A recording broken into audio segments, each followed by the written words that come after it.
শুরুতে সংবাদ শিরোনাম। যশোরে স্বর্ণের বার সহ পাচারকারী আটক। এবার বিস্তারিত।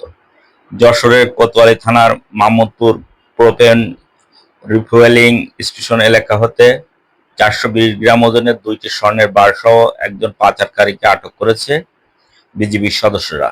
বুধবার সকালে যশোর ব্যাটালিয়নের একটি টহল দল গোপন সংবাদের ভিত্তিতে যশোরের কোতোয়ালি থানাধীন মাহমুদ প্রোপেন রিফুয়েলিং স্টেশন এলাকার রাস্তার উপর হইতে একজন আসামি সহ 420 গ্রাম ওজনের 2টি স্বর্ণের বার এবং একটি মোবাইল সহ তাকে আটক করে।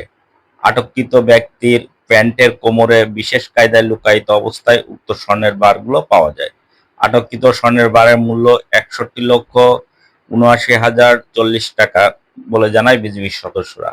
আটককৃত আসামির বিরুদ্ধে মামলা দায়েরের মাধ্যমে আসামিকে যশোর কোতোয়ালি মডেল থানায় হস্তান্তর করা হয়েছে বলে জানায় বিজিবির সদস্যরা।